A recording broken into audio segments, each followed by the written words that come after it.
Is that the common white-tailed deer of North America? Notice its eyes located on both sides of its head, providing it with a nearly 300-degree panoramic view.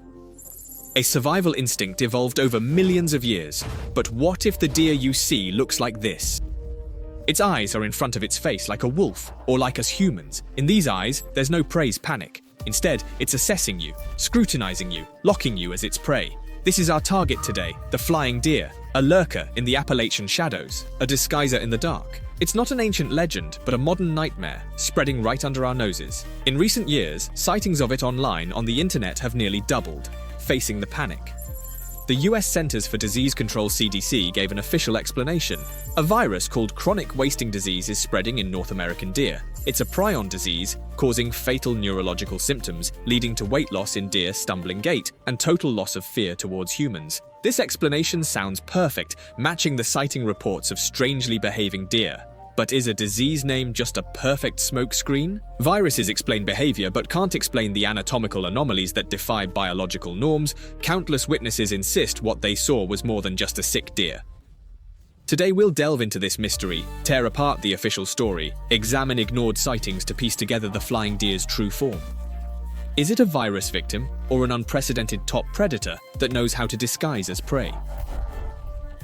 The term flying deer, you won't find it in any ancient cryptozoology book, it's nowhere to be found. Its origin is surprisingly modern, a creature born in the digital age, according to online cultural sites tracing it backwards. The term's explosion point is precisely pinpointed to 2019. It first appeared on the social platform Tumblr, quickly spreading on Reddit's notorious no-sleep forum, and went viral on TikTok, spreading like wildfire. Countless users began sharing their unsettling encounters. It didn't emerge from some forgotten legend, but from collective fear memories, converging into a shared, ongoing digital nightmare. So what exactly are its features? Can make a deer is no longer considered a deer? The answer is a series, wrong details of the horror combination, a biological horror. Goo effect, the images pieced together by the witnesses, point to an outright disguised loser. Its joints, from the perspective of contrary to physics, reverse bending, make its action look like a clumsy manipulator, string marionette. Some reports even describes it is the end of the forelimbs. It has a palm that resembles a human. Its torso, compared to a normal deer, proportions are severely imbalanced. There are even eyewitnesses who say see it in certain parts of the body, in obvious rot, but he still acted freely. One was only born in 2019 internet entry. It really represents this phenomenon. Is it brand new? In the dedicated record, Paranormal Journal, in Johnny Era, there is indeed a record. In 1971, there have been people in Minnesota witnessed one. A fawn with a horse's tail. Does this mean flying deer is not a product of the internet? It is a kind of lurking for a long time. Just in today, it is the existence that we have named on a large scale. Speaking of this pretender, many people will associate it, the skin-shaped person in Native American legends, a wizard capable of transforming into an animal, but we must clearly distinguish between them. The horror of the skin comes from people, and the flying deer brought. It is a more primitive fear. It is not a perfect deformation. It is a clumsy imitation. Its horror is not what it is, and it lies in what it is not. It is not a deer, but he wears the skin of a deer. This challenge to reality. It does not exist only in concepts. It has a specific location, Virginia's famous Skyline Highway. The testimony here is still preserved today. Hongdi.com, quote S weird section. Its weight, from the identity of the publisher, Reddit user Amson Dosey, a veteran of the Iraq War. He emphasized in his testimony, the battlefield taught him to trust intuition, especially when the enemy is targeting, the feeling of hair standing upside down on the back of the neck. Late that night, when he rides alone on the Skyline Highway, that feeling came without warning. He immediately stopped, scanned the woods. Nothing but that sense of malicious gaze, but like a laser, stare at him. Just when he was about to leave, that thing came out of the darkness. He stands in the middle of the road. It was far larger than any deer he had ever seen. The head is more like a cow. Under the illumination of the headlights, he remained motionless. Only those eyes that grew in front of them coldly responded to his gaze. He tried every rational way to drive it away, honking, flashing high beams, but nothing worked. Finally, survival instinct overcame his courage. He floored it to escape, but after driving some distance, he glanced in the rearview mirror. Looking back briefly, it was this glance he saw something physics can't explain. The creature's head was peering out from a 50-foot-high, nearly vertical cliff by the road, watching him leave from above. In that position, no four-legged animal could possibly find footing. If Skyline Highway encounters challenge physical space, Appalachian reports suggest a more sinister intelligence, sound traps. Experienced, hunters mention a strange phenomenon. When flying deer appear, the forest falls dead silent.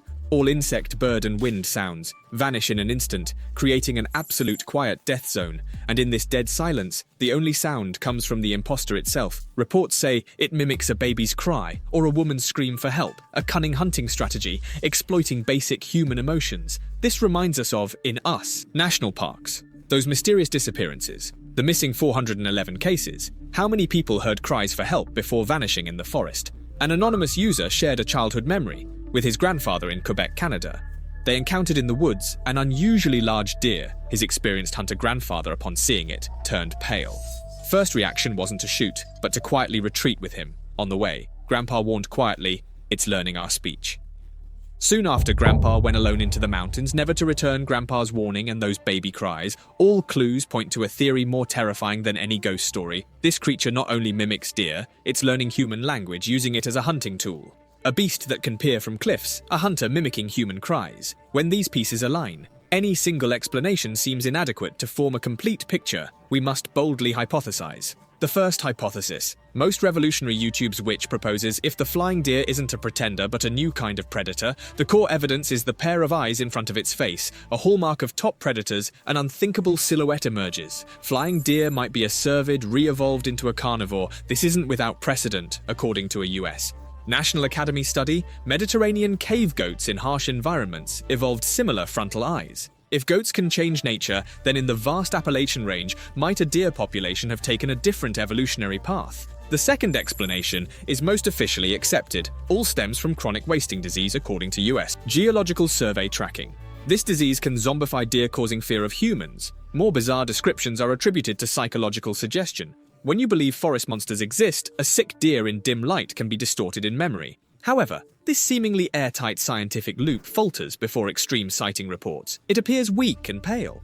Disease can't explain why forelegs grow human-like palms, nor can psychological suggestion explain why a trained soldier would see a figure hovering on a cliff. We must open a third door. Modern revival of ancient myths, whether in native legends, Wendigo, or skinwalkers, their core features align eerily with the flying deer.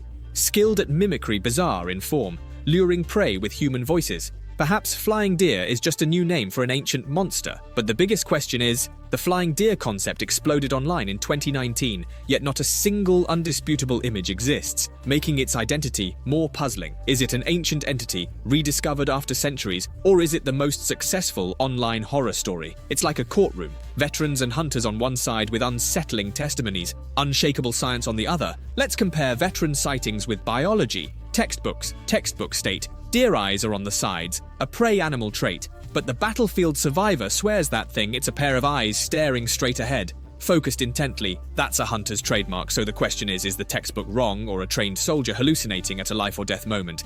As for reports of reversed joints for a biomechanist, this isn't a puzzle at all, but rather a joke. It's like seeing a race car with inward curved tires. You won't wonder how fast it goes, just why it hasn't fallen apart. Natural selection is the universe's most ruthless engineer. Any ineffective design will be eliminated immediately. So can the Appalachian ecosystem support such a creature's existence? The answer is yes. Its vast wilderness can easily conceal undiscovered large species and the chronic wasting disease pathogen, a prion. According to public science libraries, pathogen research shows it can survive in soil and water. For several years, this means the entire mountain range may have become a huge, persistent virus reservoir. Therefore, when mainstream biologists hear these stories, they politely shake their heads, thinking it's just a mass hallucination from road fatigue. But on the other hand, some open-minded researchers are asking, should we ignore the 100th case just because of 99 misidentifications? That unexplainable report from a reliable eyewitness isn't scientific progress driven by these anomalies that don't fit. Existing frameworks, scientific explanations, ancient legends, internet rumors, when all clues converge here, truth isn't clearer, but more elusive. Perhaps whether the flying deer exists is no longer the key question. What really matters is the fear it provokes. Real, not imagined. This fear touches something deep within. An ancient survival switch for familiar things, distorted and mimicked. Instinctive fear, a lion or bear. Their danger is known, but something disguised as harmless, its danger is unknown. This is more like a mirror that should